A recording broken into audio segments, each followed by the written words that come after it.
welcome to the A.D.H.Deep-Dive, the show that's not about ADHD, but is filled with proof it exists. My name is David J. Mund, and before we get started, let's do this. Sipping on a Celsius, as per usual. I need to interject myself by quickly addressing the fact that the next 2 to 5 minutes worth of audio have now been cut from the podcast because they were completely unlistenable because apparently I need a new microphone and fast. So I cut all that bit out because it was lost to the ether of Adobe Premiere gods. I need to get a new microphone apparently, so throughout this episode you're going to be hearing some kind of annoying noises where the microphone shorts. It's not unlistenable. I've mostly cut everything out where that happens, but I wanted to at least address it because I know you're going to hear it going forward. So again, not unlistenable.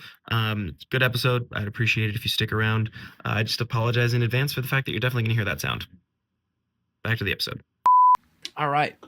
Going into this episode, it's important to note that I am severely underslept. We played a show in Bay City last night with Twice Machina and Bring Your Best at O'Hare's in Bay City.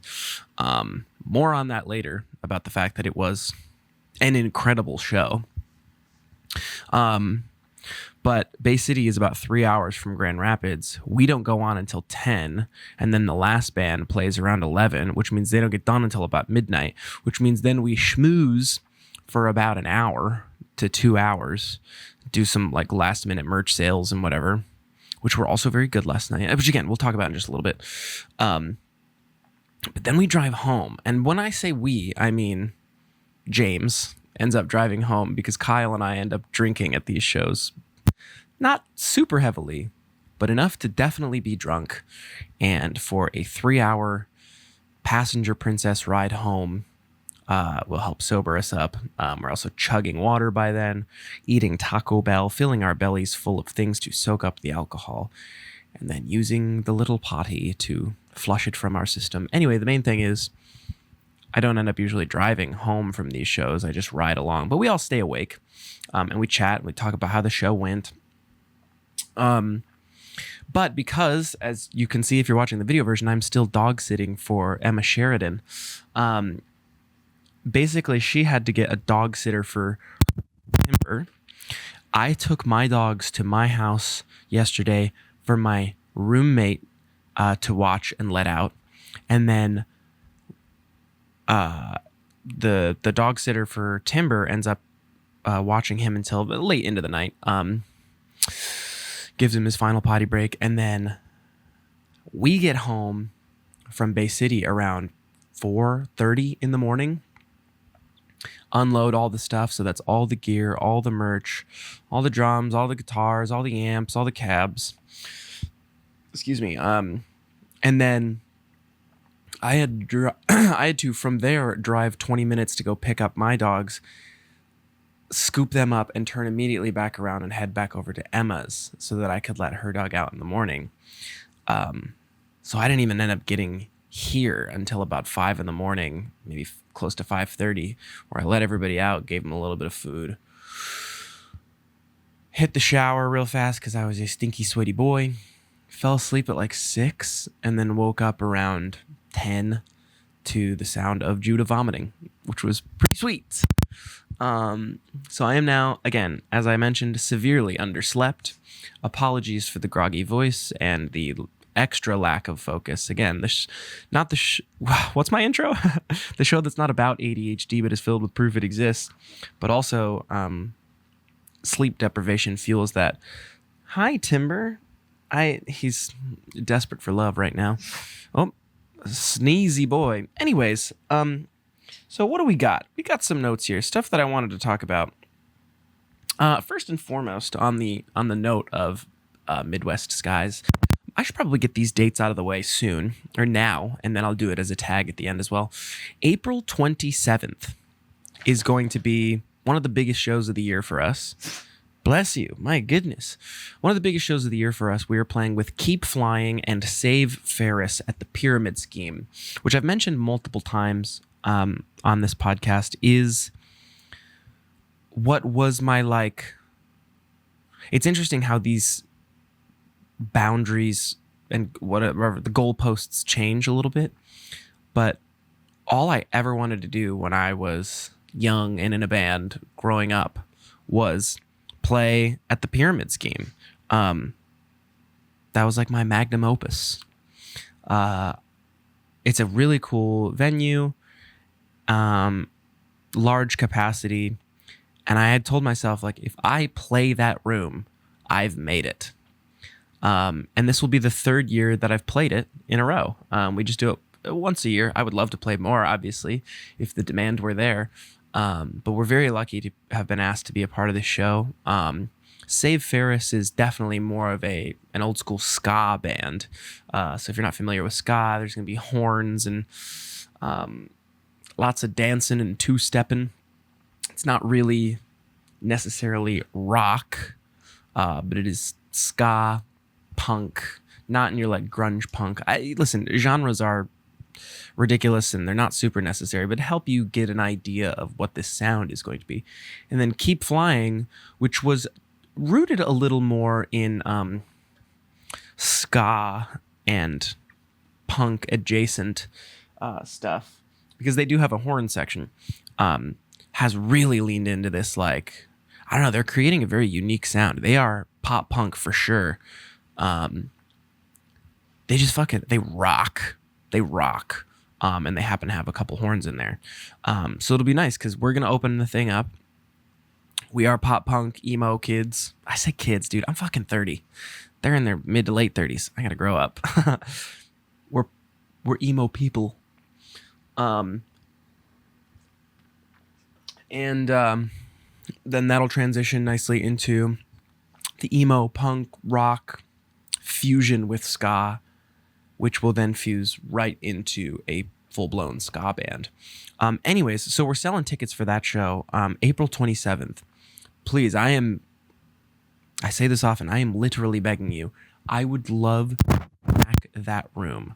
Again, we're going to talk about Midwest Guys a little bit. We're going to talk about Midwest Guys a lot today. But I would just love to prove to that place that, like, we're becoming a really good band. And okay, we'll get on that in just a second. But the Pyramid Scheme, I always wanted to play that venue, and now I get to play it at least once a year, and I'm so honored, and I'm so proud of us. So if you would like to see the growth that we've made as a band at one of the best venues in Grand Rapids, with great sound, great atmosphere, and booze, come to the Pyramid Scheme to check us out with Keep Flying and Save Ferris on April 27th. And then May 30th, we are playing at Turnstiles in Grand Rapids with Smile Darling and Beach Glass. We'll talk about that show as we get closer to the date. But right now, let's just talk about Midwest Guys a little bit. Last night, again, we had our show in Bay City, where it appears Midwest Guys is building a bit of a following there. And I want to preface this by saying I feel very nervous when I talk about this kind of stuff. A, because there's such a long history of Midwest Guys that happened before I ever joined the band. But B, because, I don't know, there's like a weird arrogance that comes with saying the things I'm about to say, which are that I think we're good. Something's happening. And I'm going to bounce all around on this topic, mostly because there's a strange nature to suddenly being proud of myself, proud of us as a band. Yeah, so our friends in Bring Your Best often ask us to come out there and play shows with them. They don't do as many shows as they used to, but they're still kicking and they fucking rock. And so anytime we get asked to go out there, we play with them. Bring Your Best has done a few shows with us out here as well. There's a long storied history of friendships between the Bring Your Best guys and the Midwest guys before my time. So as with most of this scene, I have sort of entered a dynamic that existed long before my tenure in the band. But I finally feel like I'm becoming a part of it. It felt like for a while that maybe this is all just internal and it's all in my head, and this is the greater part of the A.D.H.Deep-Dive where we explore the intricacies of insecurity and imposter syndrome and navigating the ego. But when I first joined, it was like, okay, this guy, just the new drummer. All right, well, he'll be gone soon, I'm sure.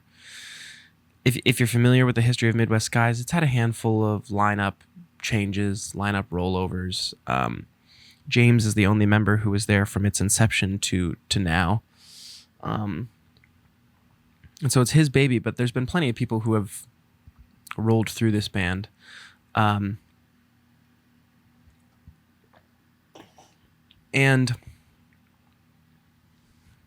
I don't know, when I joined, I was very aware of that fact. And not to diminish their capabilities as a band before I joined, which they would agree with this point that I'm about to make. Which feels weird, again, to just admit these things out loud or to say them out loud for arrogance purposes. But there was a period of time. Now, let's remember that I met Midwest Skies when our bands mutually played a show together with the band Hawthorne Heights. Which, if you're not familiar, Ohio is for lovers. And if you're not familiar with that, just go listen to the song. You'll probably know it if you're in any way familiar with early 2000s punk, emo, hardcore music. But when I met them, they were a phenomenal band. At least my perception of that was, I mean, it's all relative, right? We were not as good as them was the main thing. And so I looked at these guys and I was like, oh, this is the type of band I would like to be.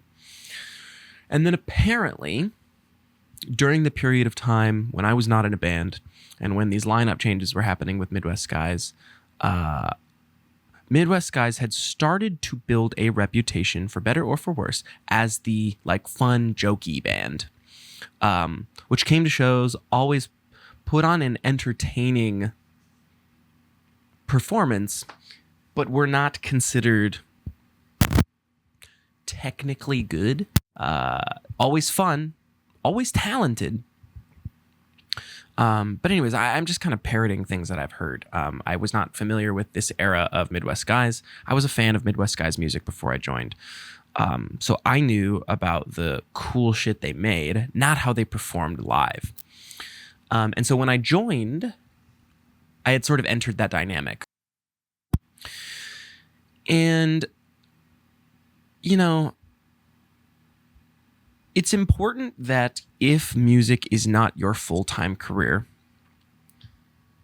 whether you would like it to be or not, whether maybe you just want music to just be a thing that you're lucky enough to get to do at a few bars every year, play a show every couple of months at a dive bar to a handful of people, maybe make a couple bucks in merch sales, take some pictures and drink on the house.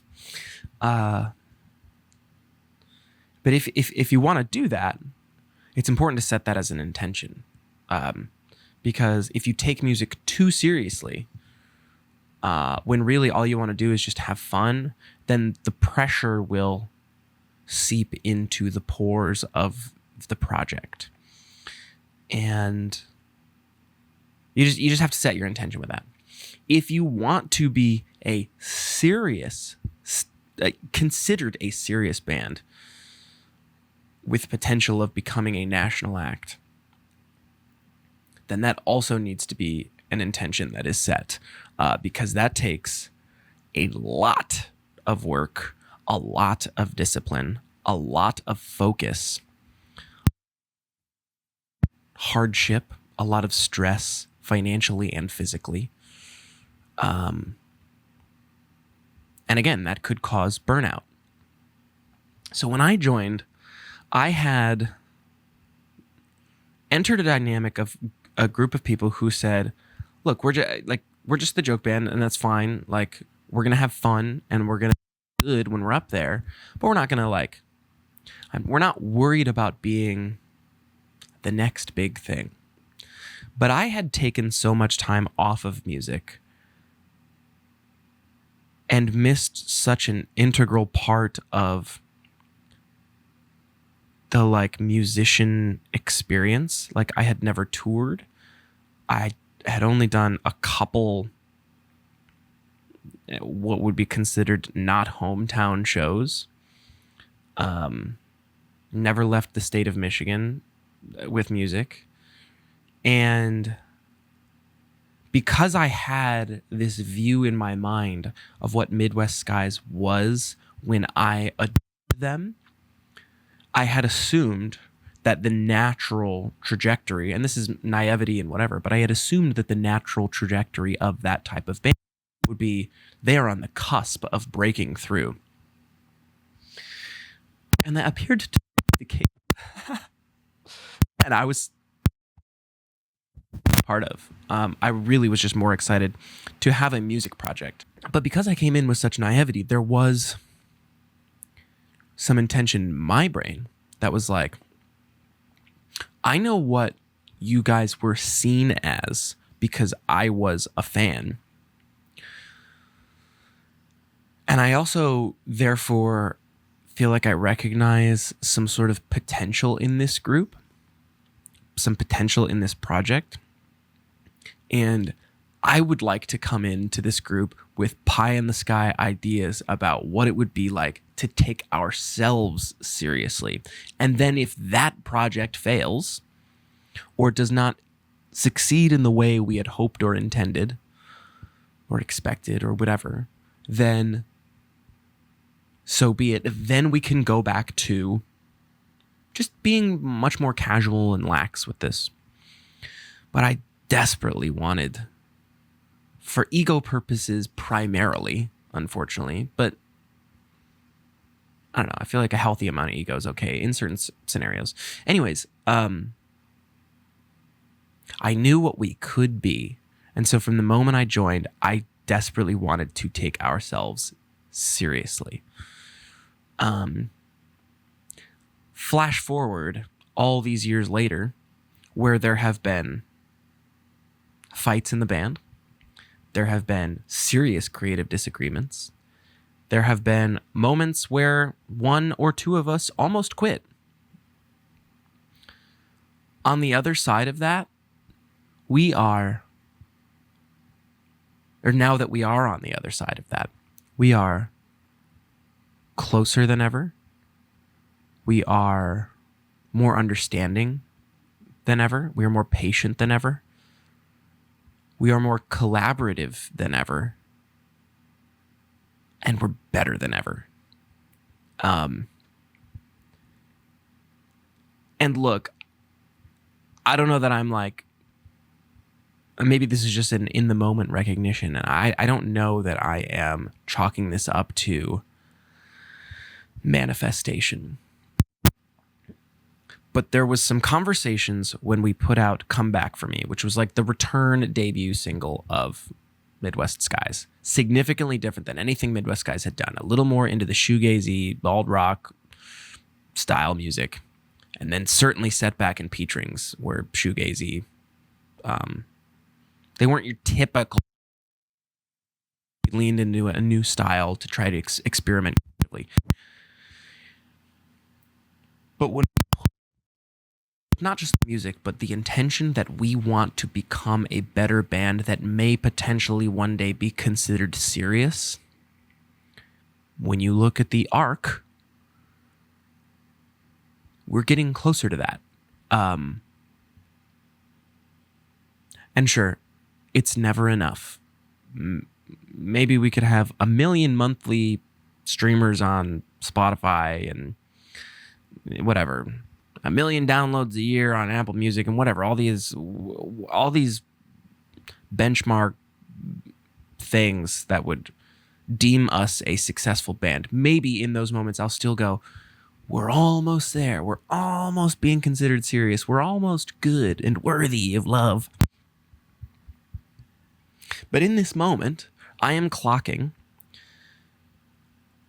not just because of last night's performance, which I think fucking rocked. I think we did really well last night. I think we did really well at our last show. We've done really well in rehearsals. I love our last 3 songs. I love the new one we're working on. It is not us trying to be something other than authentically ourselves, and rather than viewing the landscape of music and saying this is what the trends are, this is what is popping off right now, we have to lean into that to maybe be considered part of the group. We've leaned the opposite direction and said we are going to be authentically ourselves. We're going to make the type of music that we like, that is uniquely us. And if we're going to break through, it's going to be because we're unique and we're not the same as everybody else.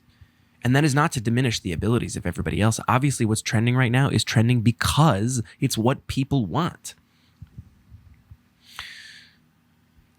But maybe we have the ability to show people something they want that they didn't know they wanted.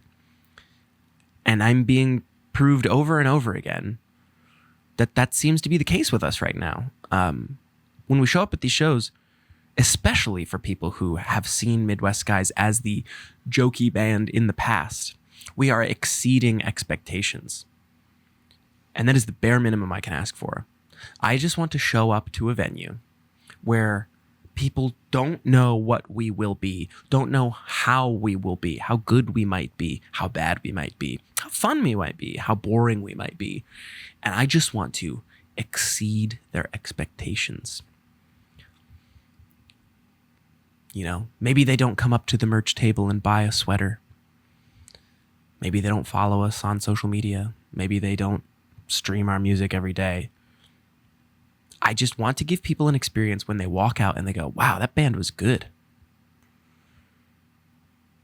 Or at least, man, that band was way better than I was expecting them to be. Yeah, and I'm just very proud of where we are with that. Again, there was some tension in the band for a while, and maybe that's a conversation for another day.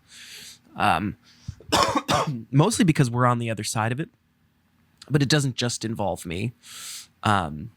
Look, okay, I will say to the camera, I had a conversation yesterday on the way to the show with Kyle. I have already done a podcast episode with James. I think I intend to do another podcast episode with James, because there's much more that we could talk about. The last time he was on, we talked about the origins of Midwest Skies a lot. There's so much that I want to talk to Kyle about on this podcast. And for whatever reason, I think we did declare that it was more rooted in imposter syndrome. He doesn't not want to do it. He's just not yet committed to doing it. So whatever, if you're listening and you're a friend of Kyle, if you're a fan of Kyle, just tell him to do the goddamn podcast, because I think we'd have a great conversation. And I think now, again, that we are on the other side of a lot of tension in the band, it would be really fun, really eye-opening to have a conversation here on air about some of that tension that we had, because we are on the other side of it. So whatever, to put a little bow on the Midwest Skies portion of this episode, I'm very proud of where we're at as a band. I have exceeded my own expectations of what we could at least sound like, the type of music we could write. And now the next goal is touring. Sorry, I keep looking at the camera to make sure that I haven't run out of time here. There's a back and forth deadline about when we will buy a van, because when we buy a van, we then need to justify it with booking a lot of out-of-state shows. So we're kind of in a back and forth of, do we book the out-of-state shows now and then force ourselves to get a van so that we can meet those goals? Or do we need to get a van first and then book the shows? Because then maybe for a while we might not even be able to use the van if we don't have any shows booked up. And it's not just the purchasing of a van, it's the insurance of a van, it's the maintenance of a van, it's the gas of a van, it's the figuring out where the fuck we're going to sleep, which would probably end up being the van. And, you know, this is the part of being a young 20s musician that I missed out on, is who needs sleep? Who needs food? Who needs rest? We're doing it. We're touring. Who needs work? Now we're all in our 30s, and it's like, if we're going to do this, again, we have to set the intention to take it very seriously or just seriously enough to justify the purchase. And so then that is the next step, is getting the van, touring, a couple weekenders here, a couple week-long tours there.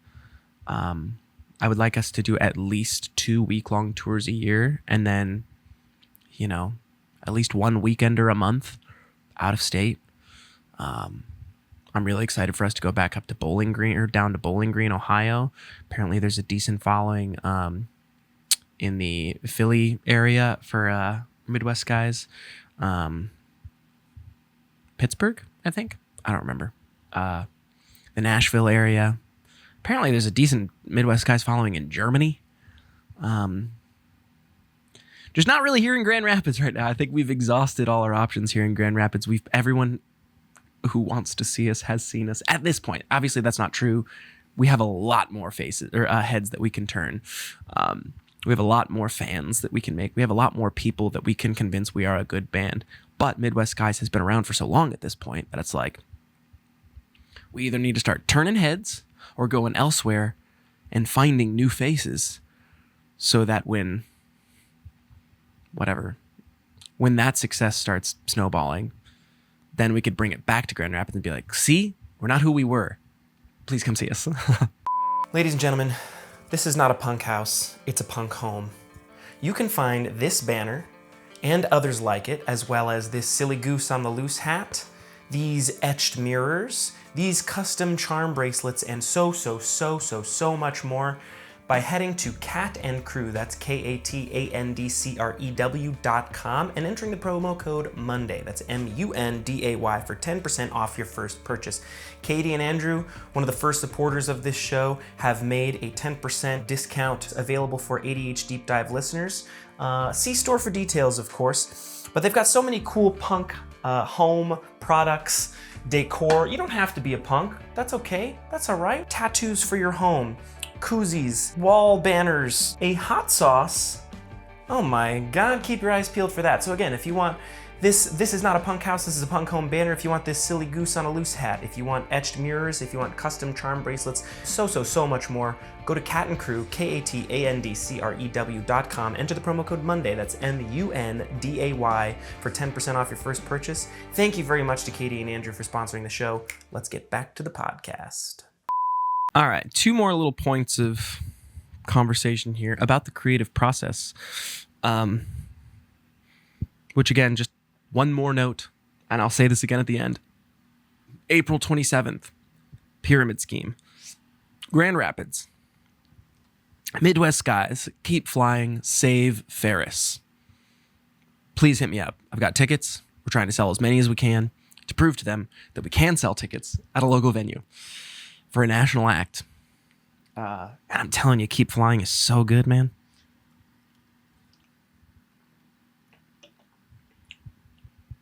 Music and other adjacent creative news.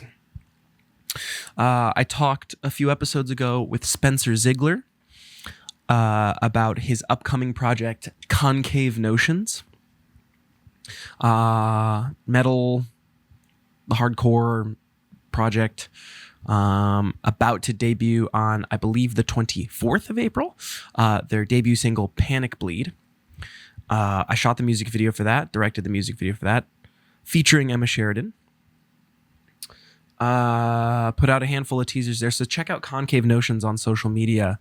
Again, this is just another point of pride in this current moment about where I'm at creatively. I think that fucking music video is dope. Did really good with that. With this camera. The only camera I've ever had. I got this camera in 2020. It's 2025. It's definitely outdated, and it is time for me to get a new camera. For whatever multitude of financial reasons, that is not possible yet. But whatever. John and I talked about in our 2025 predictions episode that maybe I'll end up getting a new camera this year. That was a prediction of his for 2025. I would love for that to be true. So, it sounds like there is now a snowball effect. It sounds like I'm going to be the media guy going forward, at least for the somewhat foreseeable future, for the next couple of music videos for Concave Notions. So if you could, of course you can pre-save the music. They've got a link to that on their social media, so you can, whatever, pre-saves are awesome for releases of new music. That part is more just like, if you want to help out my friends, feel free to do that. If you want to help out me specifically, because the music part isn't super relevant to me. Although, of course, let me back that up. If people stream the song and they go, wow, this song is awesome, I should check out the music video, or let me go see their other stuff. Oh my gosh, they've got a music video. Whoa, that music video was dope. There you go.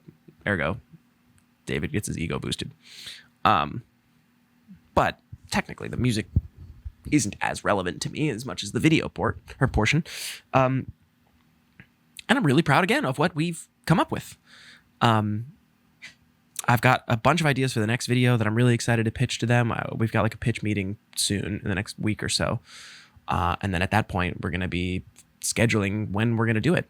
So really hyped about that. Panic Bleed by Concave Notions.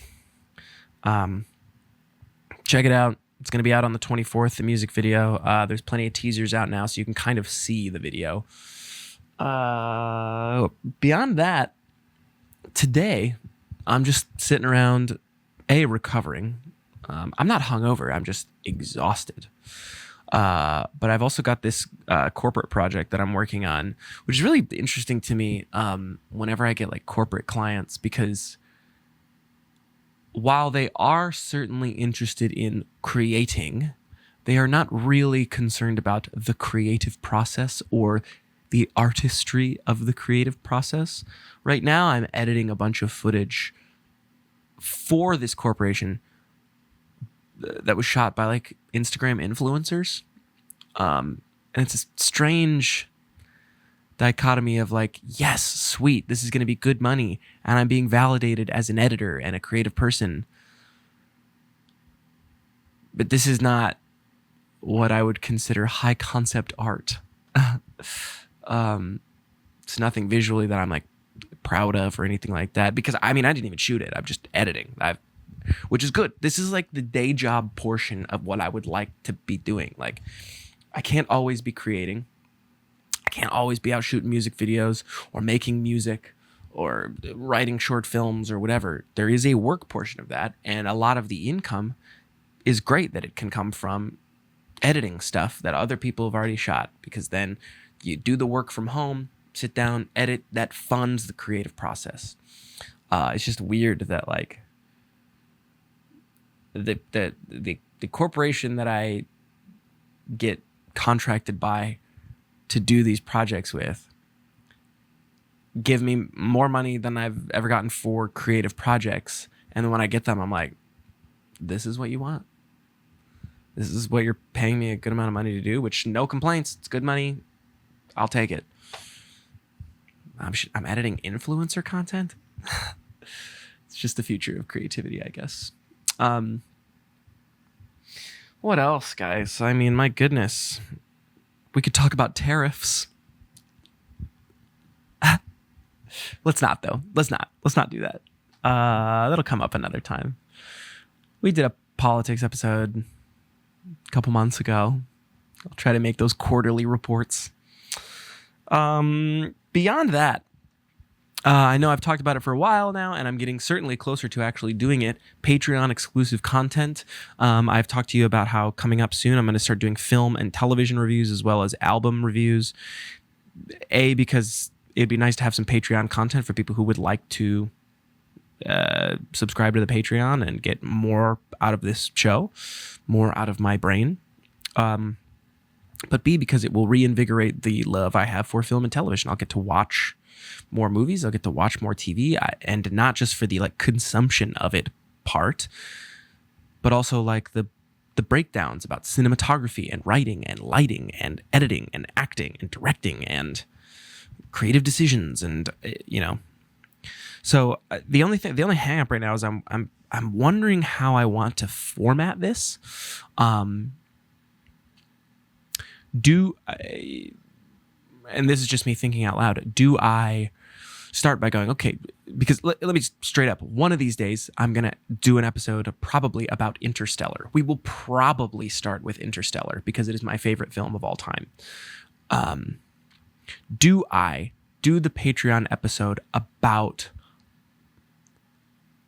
how do I approach it? Do I just spoil the whole film and say, okay, so here's a story about a film called Interstellar, and it opens up, and this, and this, and then in the middle, this happens, and then at the end, this happens? Or do I talk about Easter eggs and behind the scenes and stuff you may have missed and stuff you might not know and history and whatever? Certainly, I want to find a way to do both of these things. It's more just about like, how do I format this? And is it sort of free form in the way that this podcast is? Look, it is the A.D.H. Deep Dive. Yes, it's the show that's not about ADHD, but is filled with proof it exists. But it is that because I do have ADHD. So no matter what, when we get into it, I'm probably going to talk about a thing and then go, oh, I should talk about this instead. One second, we'll get back to the other thing. And then I'll forget to talk about the other thing that I said I was going to talk about.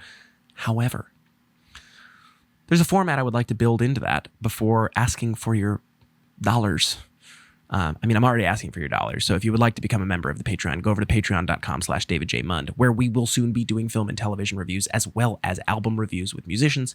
And then freaking maybe one day I'm even going to start doing like Let's Plays or something. I don't know. I've been thinking about that. That's not as prescient as these film and television reviews, but they're coming. It's coming. If you'd like to let me know about the way you think I should format this, or if you have any opinions or questions that you would like me to answer on the air for just regular straight up episodes, please, I encourage you to comment. If you can't comment, if you don't want to comment publicly, DM me. Say, hey, I have a question about this. Could you say it on the air? I can keep you anonymous. You don't have to be anonymous. If you would like to say, yeah, feel free to shout me out. I'll say, hey, whatever. Hi, John. What are you doing? How was your day? John, well, that's not how it would go. John would say, you should talk about this on the podcast. And I'll go, all right, so just so you're aware, everybody, John wants me to say this on the episode. Or John had a question about a thing that I said. And I'm saying John because it's a generic name, not because I'm talking about John Kelly, who does message me often about things I said on the podcast, who I know is listening right now. Probably has a slight smirk on his face because he knows that I have addressed him directly. But sorry, I just pictured John's face recognizing that I'm talking about him on the air, and how strange of an experience that must be for just anybody who suddenly realizes that the thing they're listening to is directly talking to them as if it's some sort of Truman Show type moment. But anyways, the Patreon content is coming soon. I just don't know how to format it. I know what I want to do now. It's now, how do I structure this and format it? I think that's the episode for the day. I love Midwest guys. I love my band. I love where we're at. Very proud of us. I'm proud of myself for the creative process of taking on creative projects in a way that I wouldn't normally be creating. I'm proud of myself for even doing this podcast today, being as underslept as I am. I am a bit delirious. And I have a lot of work yet to do. So I'm going to let you go here, where I quickly just one more time say, be sure to click the link in my description for an Upside referral. There's an app called Upside where you can get cashback rewards on gas or purchases generically. If you don't want to have a credit card, if you don't want to use a credit card, or if you have a credit card, you just do whatever. You want some more cashback rewards, use my link in the description for some extra cashback, extra cents per gallon cashback. I should actually record a formatted Upside pitch. You can get cashback rewards if you use that referral link and you send it to other people. They can get cashback points. I'm not very good at pitching this. Just click the link in the description if you'd like some cashback. April 27th at the Pyramid Scheme. Check out Grand Rapids. Check out April 27th in Grand Rapids at the Pyramid Scheme. Midwest skies opening up for Keep Flying and Save Ferris. Please let me know if you'd like to come to that show and if you'd like a ticket. We don't make any money off of ticket proceeds, but it really helps us if you get the tickets from us rather than at the door. So if you're thinking about going, please let me know and I can put a ticket aside, and then we'll figure out the payment for it later. I'll just come out and say it's $20 per ticket. They're physical, actual tickets. Go to Cat and Crew, KATANDCREW.com. Enter the promo code Monday. That's MUNDAY for 10% off your first purchase. Guys, I love you so much, and I'm so appreciative that I get to do this as often as I do. You know, we're not an army here, but we're a little militia. Mundlitia? No. It needs some work. I love you guys. Thank you very much for tuning in to the A.D.H. Deep Dive, the show that's not about ADHD, but is filled with proof it exists. My name is David J. Mund, and I will see you next time.